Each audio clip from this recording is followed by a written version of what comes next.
Hello, everybody. This is Cody Bateman. Welcome to a brand new episode of our Relationship Marketing Podcast. Before we get into our guest for today, I want to just do a reach out to all of you listeners, share my appreciation to all of you for the wonderful things that you're doing in the world, striving to be kind to other people in your business and in your personal life. That's what this show is all about. It's about creating relationships. Relationship marketing, there's a reason that the word relationship comes first, because that's what's most important. If you focus on the relationships, the marketing side of things seem to take care of themselves. We have on the show today somebody that knows this message so well, just an incredible person. I'm going to go ahead and introduce her and then we'll bring her on. I want to share a little bit with our listeners about her. Her name is Cynthia Greenwald. She is a social capital coach and peak performance consultant. Now, I know that sounds really cool and important and stuff, but let me kind of walk you through her background a little bit. She's a graduate of the Wharton School of Business, one of those smart people. She is a peak performance consultant and an engaging speaker and author on unleashing the power of social capital. She founded Sea Change Networking to address the demand of new thinking required for now listen to this, required for unlocking the gold deep within the gold mine of our network of relationships. Now that's a mouthful, but I want to read it again. She developed this Sea Change Networking, and you can go to seachangenetworking.com to learn about her and what she offers. But listen to this, new thinking. So there's a new thinking required for unlocking the gold deep within the gold mine of our network of relationships. Now, there's got to be a reason that she's got all those important words in there to teach us the significance of what true networking is all about. Please welcome to the show, Miss Cynthia Greenawalt. How you doing, my friend? I'm so good. Cody, thank you for having me. It's such an honor to be here.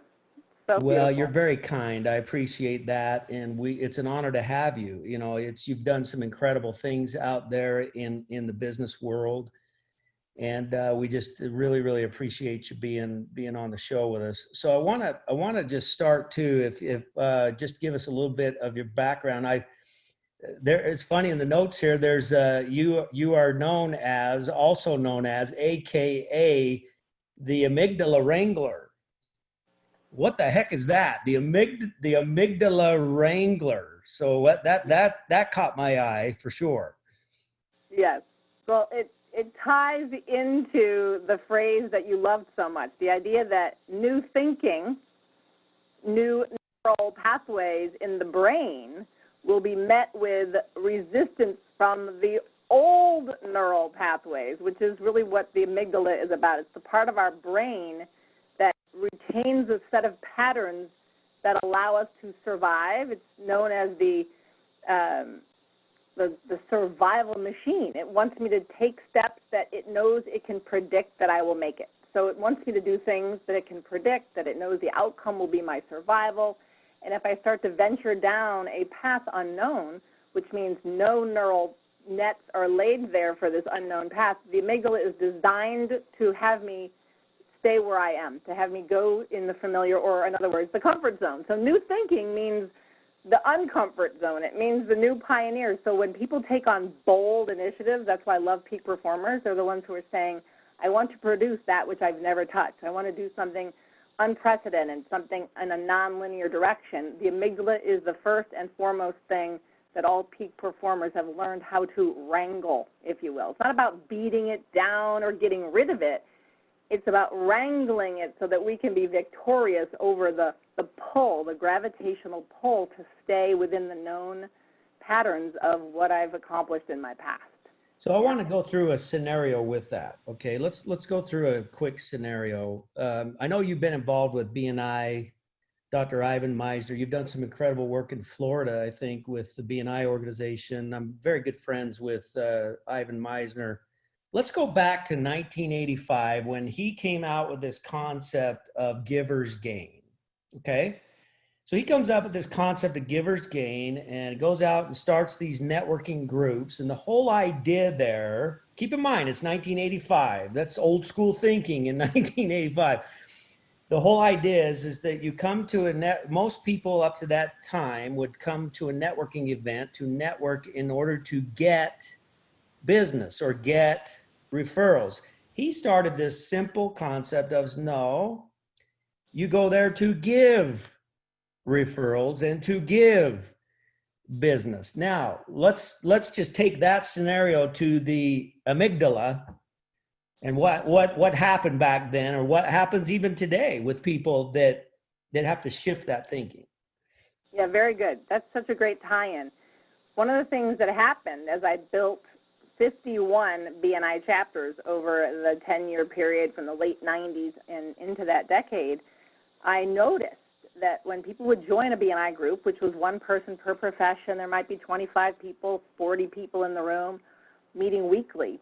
It was very common for people to come from a networking paradigm, we'll call that, because there we are in the thinking, the very thinking that we've been programmed with from our industrial age school system creates a hunting-like networking experience. People kind of go, like you just said, they go to a networking event. They go to a chamber event. They go to something, and they're looking in the room for, ooh, who could use me as their web designer? Ooh, who here might be a small business owner that might hire me if I do, say, financial planning?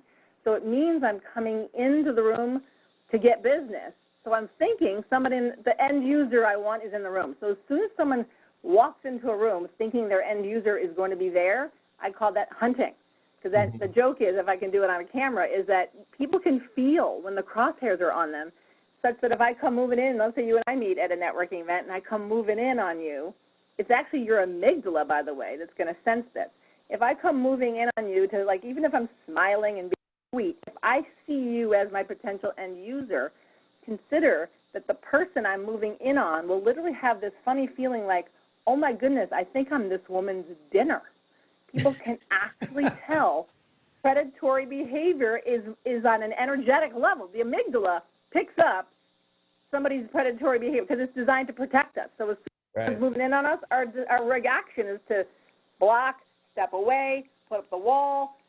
Trust starts to be protected. And so the very idea of moving in on people to pounce, even if we think we're doing it some kind of in a slick way, if we stop, try to get, and go to what you just said, Ivan Meisner took the phrase giver's gain. If I start by giving, which means if I go to the event, let's just say, and my agenda is, you know what, instead of finding my end user in this room, I find in this room are key strategic people, not even for me. What if the people, like there's 3 or 4 people in this room who are key relationships that my VIPs need? So if I'm trying to get business, let's say I sell financial services, if I'm trying to get business from, I don't know, an estate attorney, estate planning attorney, well then I might go to this networking event and look for a CPA or maybe a divorce attorney. That would be a perfect introduction to the estate attorney and make the people I in the room the fertilizer for the relationships that I'm cultivating, so that I'm actually there as a conduit. And when people go into a networking event the entire time looking for who here needs to know the people that I'm caring deeply about, and therefore I'm listening for how to serve. And as soon as we listen for how to serve and not have my agenda, but my only agenda is how do I bring these together, I get goosebumps saying this, I become the most attractive person in the room. I tell my clients, you are the most attractive person in any room when all you're there to serve and trust that your own agenda gets met and you are that kind of connector and bring value in a massive way. Eventually they're going to be like, who's this woman Cynthia that's introduced me to 4 of the most important people I've needed to meet for my business? Yes, reciprocity eventually kicks in, and sometimes it kicks in quickly. The more detached I am, I've noticed more quickly people fall in love with us. The more agenda-ridden I am, the more quickly they kind of put up the barriers. So Cynthia, why is it so hard for people to learn this? Again, let's go, it may tie into the amygdala thing, but why is it so? Because when anybody who listens to what you just said will always say, Well, yeah, that makes sense. Well, duh, yeah, that makes sense. But they go to their next networking event and bah, they they go and do the exact opposite of what you just taught them. Well, why is that? Like, what can we do to help trigger people, truly trigger people to change? Yeah, it's really, really beautiful that you asked that question, Cody. I'll give you a perfect example. It happened right after I did a talk on how we've been wired in our industrial age school system to be in hunting mode without even knowing it. Because really what we're wired in our school system, and I'm not even knocking the school system I went to, yes, I'm Wharton graduate. My mom and dad met at Penn. My grandfather was, I'm third generation at University of Pennsylvania and Wharton. So I'm very proud of that school. And the entire time I was there, I was getting trained to work in a hierarchy. Like that was sort of the path that I was interviewing for. And I remember thinking, wait a minute, like entrepreneurship, where's that conversation? So even becoming an entrepreneur, my linear patriarchal industrial age model of someone's at the top and everybody's sort of like a cog in the wheel, that ends up getting in the way when somebody is trying to and cultivate. So cultivating relationship is a cyclical, nonlinear dynamic, whereas hunting is a linear phenomenon. So our very school and linear model of the industrial age is actually what's in the way, and guess where that lives? That's like getting born into English. You don't get rid of your English when you learn French. Like French can be added, but you still got the English to contend with. So what I tell you is don't try to get rid of your industrial age programming. Just start to notice how when it kicks in, it may not be the right match for this interconnected nonlinear piece. And the amygdala is so wired with, say, that language that we were programmed in with, that networking from a linear model is more of a default, and that's what lives in our amygdala. And networking from, let me cultivate this relationship and trust that if I plant seeds, fertilize, and listen to what does this crop need. Because every person we meet is like a different crop in our garden. Soy gets treated differently than, say, alfalfa sprouts. So are we listening to what this person needs to be served? So I have this like little diagram I've drawn called the know, I mean, I've borrowed it from, I heard it a lot, called the know you, like you, trust you process of cultivating a relationship. So if I'm meeting someone, I'm in the know you stage.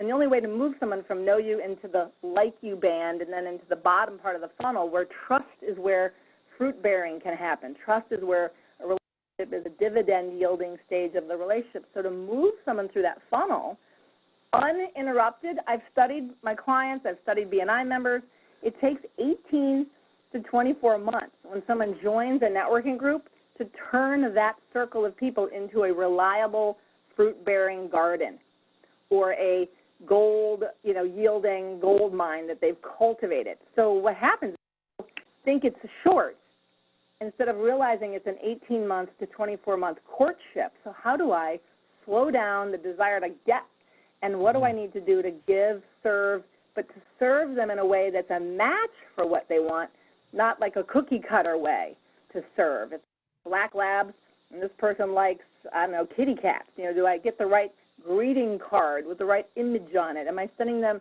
I don't know, an invitation to an online event that speaks to their passions, or so they feel like I heard them? So that's part of this magic, is moving people through a courtship process that's more akin to quantum physics, which is we're connected, things are nonlinear, and not the shoot, kill, eat hunting model that we've been conditioned from our industrial schooling.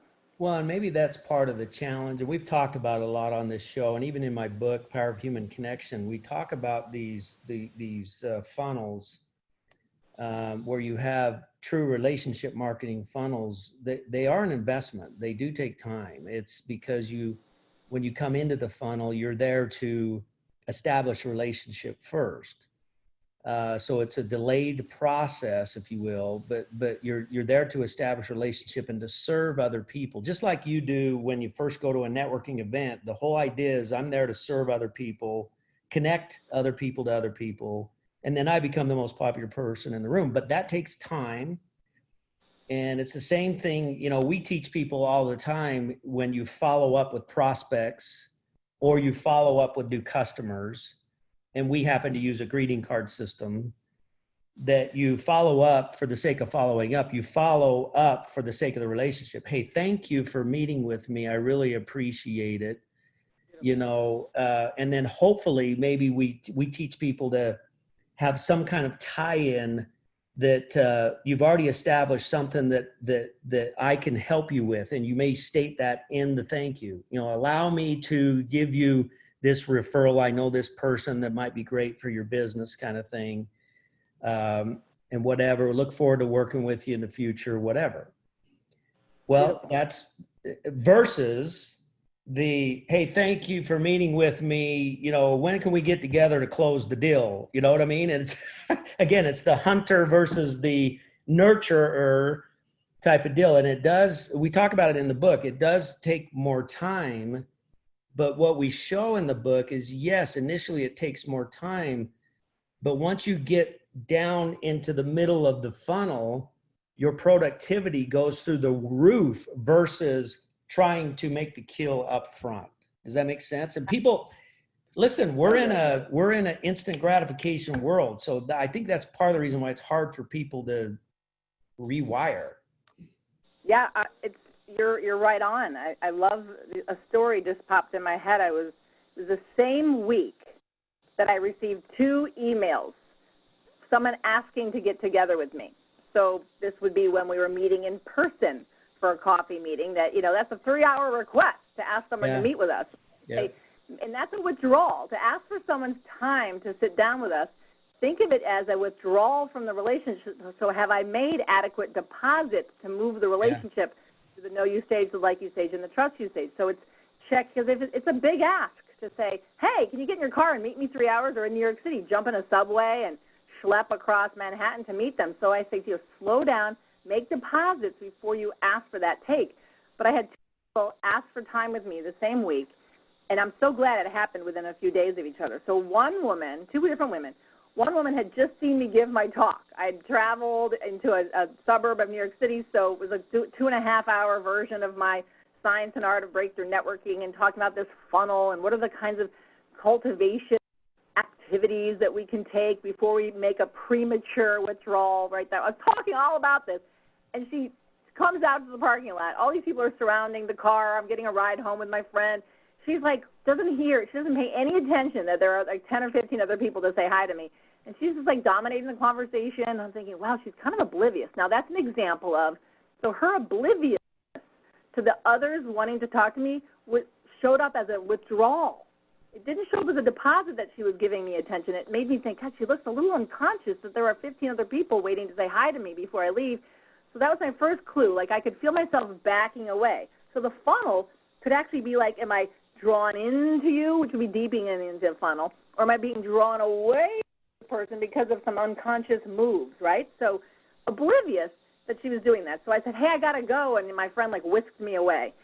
The next day I get an email from her that says, it was so great meeting you after your talk last night. When can we have a coffee so we can sit down and see how we can help each other? And I swear, in my training, I even have this slide that says, make sure you remove the following vernacular from your follow-up language. When you meet someone and you feel a little bit of a spark, think of it that maybe you're in the know you stage, maybe you even moved into the like you stage, but you have to assume that you're not yet in the trust you stage, because if I say, hey, Sally, let's sit down and see how we can help each other, when she said that to me, I thought, wait a minute, she's assuming that I'm ready to help her, which meant she was out of touch with the phase of our relationship. It was a premature withdrawal, and it gave me this, I felt myself like recoil from the screen of my laptop as I read that message. I was immediately like, uh-oh, she's already trying to get in there and think I'm ready to help her, and it was just out of touch, and I didn't even really know how to respond, so I waited a few days, kind of sat on it. I was like, what do I do with this? It didn't feel inspiring, and then 2 days later, I get this other email, and she said, it was so wonderful meeting you at this event, Cynthia. And our conversation about what you're doing so inspired me that I'm thinking that I have a number of people in my world that need to talk to you and find out about what you're doing.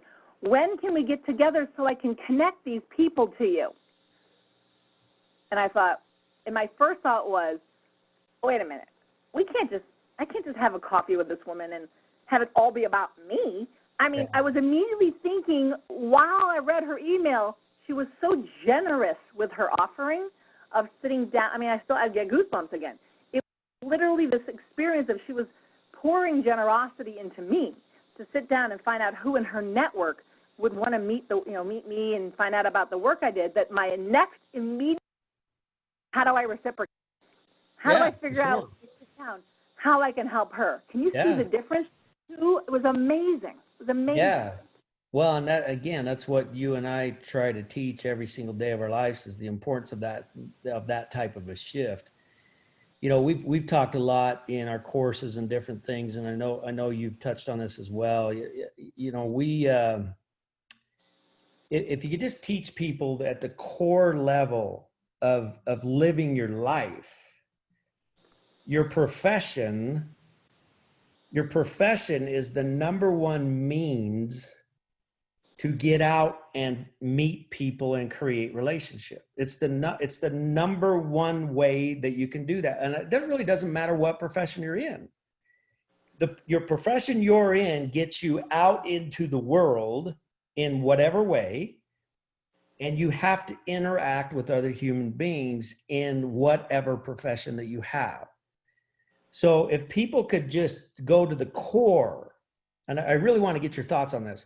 If people could just go to the core and say to themselves, you know what, my profession is my profession is not about making money or a living. My profession is about creating relationships. And that's going to make me very effective at the marketing and money side of it, because all I got to do is so my profession is all about 100% about creating relationships. If you could get them to rewire at that level, do you think it'd be easier for them to implement these things we teach all the time? That's actually so close to what happened to me when I moved from South Florida, that's where I did my whole stint with a decade of launching BNI in Miami and Fort Lauderdale. At the time I was married, I transferred to New York City. It was like literally 11 and a half years ago, and he said, Cyn, you don't even know anybody there. Are you sure are you okay if we do this? I'm like, yeah, it's your career. How cool.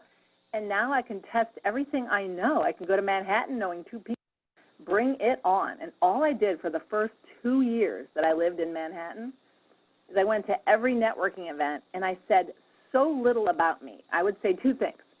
Oh, I have a consulting company, and my family invests in green energy. What do you do? So I always recommend that when we first meet somebody, the joke is they don't really care. What's that saying? No one cares how much you know until they know how much you care. So I figured I just wanted to make sure that whatever I said sounded interesting, but they heard what I said and they thought, okay, really, this woman doesn't have anything to sell me. And that's when they relaxed. Yeah. When they knew I wasn't there to pitch them, I was like, oh, I have a consulting firm. My family invests in green energy. Tell me about you. And then they would talk, and I would look for the spark of passion. That was, I coach everybody. Look for people who are connectors, and connectors are passionate people. And they found something that they love, and they're also enthusiastic types. And I found it to be so simple that the first thing I did when I would get a business card, I was just looking to see if I have a business card. They're archaic things these days in the pandemic. We don't have them lying around. But right. I would get this business card, and I would always ask the most important question. Well, first I'd find out how they get their start in doing green lighting. How'd you get your start as an architect? How'd you get your start as a, immigration attorney? Whatever it was, I would listen, and I was listening for, is this a passionate person? Like, as they speak, are they self-absorbed or are they, lit up? Because that's a different kind of partner in the community of networking. And if I liked their energy and I could tell they were lit up about what they're doing, I then said, tell me, who? This is like the clue, one of my favorite deposit strategies, like how we make a deposit or fertilize a relationship. I said, who are the 1 or 2 most important professions that are alliances for you that bring you business? Like they're a gateway to the kind of person that could refer business to you. And they'd say, a commercial realtor and, a real estate attorney, whatever they said. That's what I put on the back of their card. I wanted to find out who was important for them. Yeah. So here I was, brand new in New York City. Remember, I knew 2 people. And then I'd go to the next event with those 4 cards of the hot shots I'd met. And I was like, okay, these 4 people, what are the 8 professions that they need to so that I could send an email. Hey, it was great meeting you last week. By the way, this really great guy, his name's Awesome. Bob. He's a real estate attorney. I was telling him about you. And I'd send this little introduction, get them connected. And by the 6 months of being a cold, the largest city in the U.S., I would get emails like this. Hey, I need some help. I need a good organizer. And after all, you know everyone in New York. I was like, really? That fast? I had become known as the person that they thought knew everybody because I knew who they wanted to know. I made myself locate the best of the professions that they wanted to know, and I just showed up as a value bringer. It really is easy. I can teach anybody. I can drop them into like any city in the world and learn these deposit strategies, and within a year, they are connected to the biggest influencers of that city by just being a person who makes the fertilizing, the depositing, value, and being very subtle about what I'm doing. Because if they don't know me, they're not listening anyway. By the time I was only doing a lot of team training at the time. I was doing very little one-on-one coaching. And I would have had a huge one-on-one coaching business by 6 months in because I heard things like this. Cyn, I don't know what you do, but tell me, who do you need to meet? Who can I introduce you to? You've been so helpful for me. And I thought, wow, so good. If I were doing one-on-one, I would have just had a huge, lined up my deck. I was actually launching my training company in New York City, and I knew it's going to take me 2 years because I needed to build a circle of my goal was 300 people in the like you stage. That was my goal, to go for the know you stage, to move 300 people into the like you stage. I knew I'd have a smattering of people, of course, in the trust you stage. And it's that way that I could launch my debut event, which was almost 2 years into living in New York City. I was in no hurry. I was there to serve, no taking, just give until I could hear the tides were changing when they were saying, my God, you've been so helpful to me.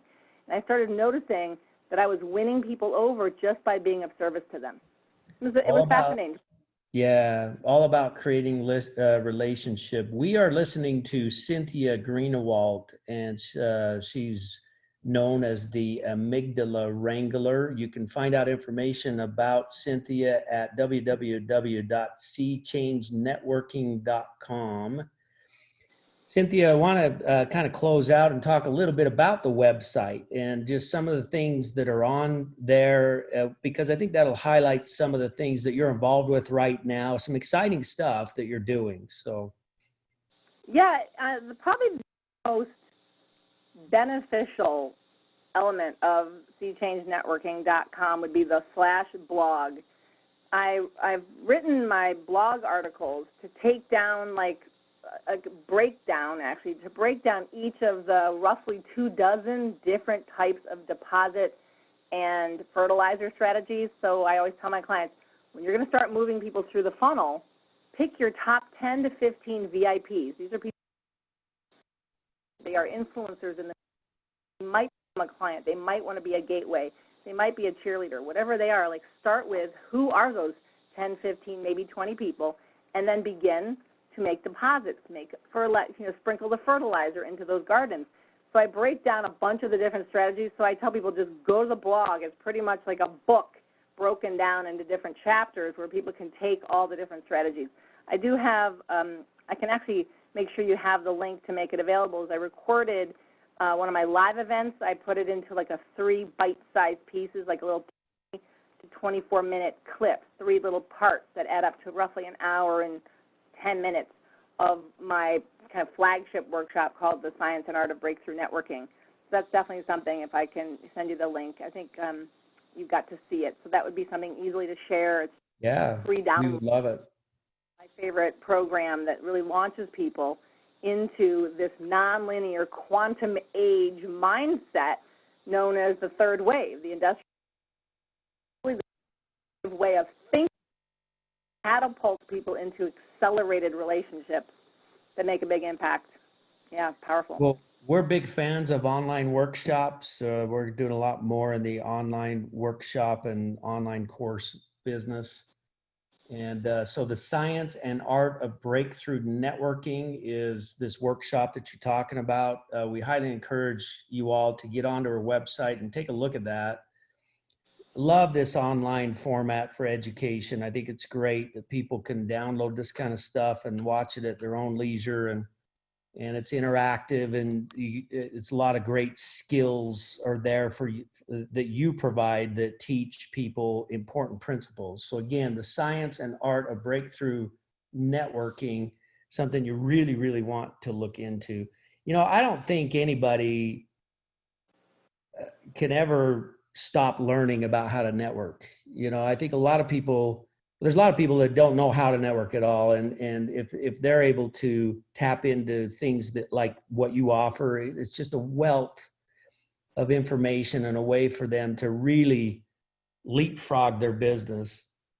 Even if they do know networking, if they're pretty good at it, they've maybe they've been part of BNI and they've learned things or whatever, it's still really, really, really good to sharpen your saw with these kinds of things. And to, I find it just fascinating because I've interviewed so many people on this podcast, and it's amazing. It's just amazing because you have all these incredible people that come on and they share with you principles that I mean, I know the principles they're sharing. I've read them, I've studied them, I've heard them in speeches, whatever.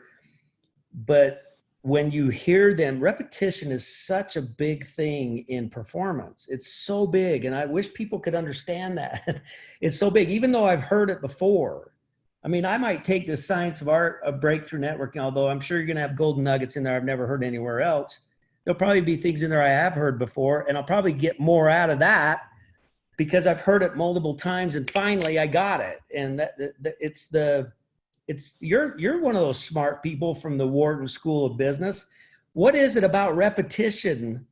Again, is that tied to the amygdala thing? I mean, is repetition and talk to us about it. Amygdala is, you can think of it like a groove in the neural net. Whatever thing we do again and again and again and again, whether it's playing tennis or learning how, like one of my favorite examples is if I'm a tennis player and I'm learning how to swing the backhand with a new grip, and my tennis pro is like, okay, we're going to shift your grip a little bit and we're going to give this little underhand slice. Well, the first 2 weeks that I'm hitting my backhand with this new approach, it's terrible. And the amygdala the entire time is saying, it's a bad idea. Go back to the old predictable backhand where you got it in. Now you're hitting it in the net. Now you're hitting it out. This is a disaster. The amygdala hates the new pattern, wants to go and retreat back to the old pattern. And if I can hang in there and override the amygdala's desire to retreat and to pull back, what happens is that I then have the breakthrough. The net starts to get fluent in this new language, so to speak, whatever that new language is, in this case, the language of making contact with the ball in this particular way. All of a sudden, there's a new slice. There's a new spin on this ball. I'm able to hit it where I never could have hit it before. So that's what would be considered a breakthrough. But most people will give up before the breakthrough, retreat, because the amygdala is like, I don't like this at all, because uncomfortable things look like a threat to the organism, and the amygdala, when are we going to die? Because it's an uncharted territory, so it wants to retreat. And so there's no growth in the comfort zone, and there's no comfort in the growth zone, which is why peak performance really is for the 5%, 10% of the population that's willing to prevail through the talk us out of this new endeavor. And that's the game of being victorious over the noisiness of our amygdala telling us, bad idea, don't go here, you've never done this before, what were you thinking, go back to what you know. And I know a lot of entrepreneurs have taken the risk to step out of their maybe predictable career that they've had. Look what's going on right now. People are terrified because the amygdala is like, I don't like this. This is asking me to change. So change is a threat, but that entrepreneurial spirit, part of us that says, you know what, I can adapt, I can prevail. So the human spirit is over here on one side of our being, and the amygdala is on the other side saying, check out, pull away, don't do this. And the human spirit's like, I can do it. So it's the dance, wrangling of the two. Yeah. Oh, that's really, really good stuff. So once again, we are listening to Cynthia Greenwald, and you've done some amazing things. Check out her website, seechangenetworking.com. We always like to close our show, Cynthia, by giving you we give you the floor. You've been roped into all my questions, and we just close by giving you the floor. It's free mic time. anything that you feel like our listeners need to hear from you? Just 3 or 4 minutes to close us out. Go ahead. That's beautiful. One of my favorite quotations of one of our greatest thought leaders would be Einstein. Albert Einstein said a lot of amazing things, but I think my favorite of his, and what a lot of people know is associated with me, is that the challenges we have cannot be solved from the same level of thinking that created them. So the irony of that is that my thinking is not even something I can see. So I might put my hand in front of my face and say, the problem with my thinking is that it's like this invisible lens through which I then see life. And if I try to change my results in life, typically what people are going to go after is what they can actually see. And the breakthrough lives in the blind spot. All breakthroughs are a function of our invisible thinking. So the best analogy is, how do I take my hand, which is this filter called my thinking, peel it away and look at it and say, whoa, how did I get programmed to think this way? So I always encourage people, spend whether it's 10% or 20% of their earnings. Some of my greatest mentors set aside a lot of money, invested on looking at the way they think. Going after how I think is actually where the breakthroughs live. Changing what I'm already doing then starts to become the other Einstein quote, which is doing the same thing over and over again, expecting a different result, is actually the definition of insanity. So the opportunity for a human being to produce a peak performance experience, a breakthrough result, is when you've found someone who's willing to be courageous enough to examine their own patterns of thinking and create a relationship in one of three ways. I've had people say that what three ways people create a breakthrough, a sustained breakthrough in their thinking, is either work with a coach, because that's an accountability structure that they're investing in so they don't slip and slide because they've got the accountability they're paying for. One other way is plug into a mastermind group, a community of like mind that creates a support structure that has, maybe it's a check-in on a weekly basis, maybe it's a daily morning check-in, something where the community together, it could be 5 or 8 people who are all going to write a book together, 5, 8, 12 people that are all going to get fluent in Italian together. So there's a like commitment, a community that's rallying behind me to then make those neural net shifts. And the third is to create an accountability partner. And the tricky thing about an accountability partner is we're not paying for each other. So it's kind of easy to get into like a conspiracy of letting each other slip. So it has to be a really authentic, rigorous accountability partnership where I'm like, okay, we're going to get really real, and every week we're going to talk. We're going to call each other on where we slip, own up to it. We're going to get real and say, is that really what you're committed to? Because your actions didn't display the commitment to. So that's why, and I've seen people combine all three, have an accountability workout partner, work with some kind of coaching structure, a mentor, and all plug into the power of a small village or a community of mastermind to then alter, give us the chance to sustain the rewiring of this new thinking that we're committed to. And that's what I love about the community you've created, Cody. It's a very powerful and empowering structure that will allow people to elevate their thinking and then stay with it so that the results can then catch up with the breakthrough in their thinking. So thank you so much for having me here. It's been an honor. Oh, thank you so much. I love the way you closed out the show. Words of incredible wisdom from the one and only Cynthia Greenwald, AKA the Amygdala Wrangler. Such an honor to have you on our show with us. And again, thank you so much. We'll have you come back again. I'd like to invite you to participate and come to our Relationship Marketing Grand Summit. It's a virtual summit this year, September 9th and 10th. For all of our listeners, a reminder, rmgs2020.com, the Relationship Marketing Grand Summit. Get signed up for that and make sure you get there. Amazing speakers, trainers, teachers will be there to teach us principles of relationship marketing and how to be kind in this world and how to create success in your business. a very, very powerful event. And again, thank you all for being with us today. Cynthia, thank you for being on our show. Appreciate you so much. An honor. I'm grateful. Thank you. All right. Take care, everybody. We'll see you again next week. We got them lined up, so keep on coming back. Take care, y'all. We'll see you. Enjoyed this episode of the Relationship Marketing Podcast with Cody B, be sure to subscribe to the show and leave a review so that together we can get this message, The Power of Human Connection, out to the world. You can find Cody's new book, The Power of Human Connection, on Amazon or the Send Out Cards gift store.